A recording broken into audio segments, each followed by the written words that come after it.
If we talk about aircraft that have truly left a mark in the history of aviation, then the Hawker Typhoon definitely deserves a separate conversation.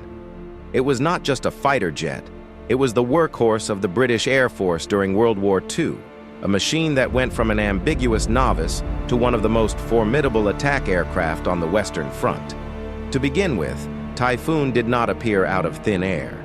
In the late 1930s and early 1940s, the British were in dire need of a modern fighter aircraft that could withstand the German Bf 109 and FW 190. Hawker, already known for the legendary Hurricane, has taken up the development of a new machine. The project was led by Sidney Camm, a man who knew how to find a balance between innovation and practicality. Initially, the Typhoon was conceived as a high-speed, high-altitude fighter, but fate decreed otherwise. The first flight took place in February 1940, and problems began almost immediately. The aircraft proved difficult to control, especially at low speeds. There have been accidents due to design flaws, such as the tail section and the lack of rigidity of the fuselage. At first, the pilots were wary of the car.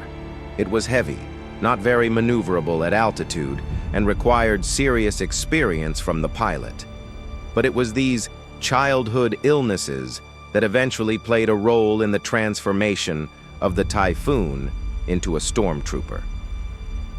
Interestingly, the power plant played a key role.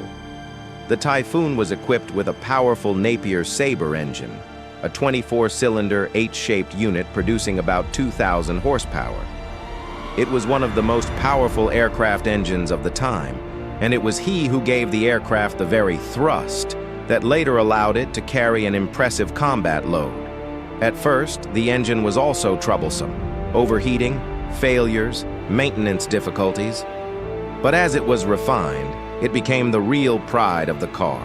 By the middle of 1941, it became clear. As a high-altitude fighter, the Typhoon does not live up to expectations.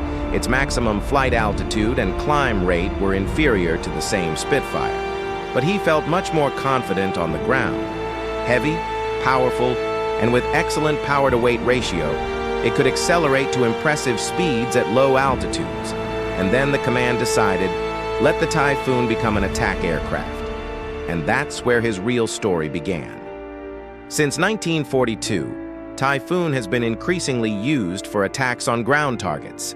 Its armament, 4 20mm Hispano cannons, made it possible to effectively hit vehicles and manpower. But most importantly, the aircraft could carry RP-3 missiles and bombs. These 27-kilogram unguided missiles have become his calling card. In combat, the Typhoon entered the target from a low altitude, fired a volley of missiles, and then finished off with cannons. The effectiveness was amazing. One machine could disable several tanks or trucks. Typhoon proved itself especially vividly during the Normandy landings and subsequent battles in France. They called him the Tank Killer, and that wasn't far from the truth. Typhoon groups hunted down German columns, attacked artillery positions, and destroyed bridges and crossings. The pilots quickly learned how to work in tandem. Some distracted the anti-aircraft guns, others hit the target. The aircraft was tenacious.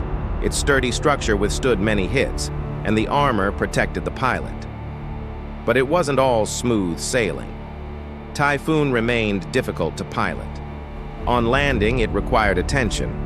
Due to the high landing speed and landing gear characteristics, accidents occurred. There were problems with engine cooling, especially in hot weather, and yet paradoxically, the plane sometimes suffered from its own missiles.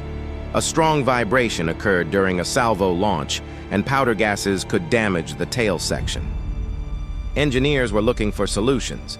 They changed the suspension angles, strengthened the structure, and improved the cooling systems. Nevertheless, by 1944, the Typhoon had become one of the most sought-after aircraft of the British Air Force. It was used not only for ground attack missions, but also for reconnaissance, bomber escort, and interception of low-flying targets. The pilots appreciated it for its power and reliability. If the car survived the battle, it almost always returned to base. and her formidable appearance and the characteristic engine sound, low, growling, inspired respect for the enemy. After the war, Typhoon quickly disappeared from the scene. It was replaced by a more advanced Tempest, also developed by Hawker. But the legacy of Typhoon remains.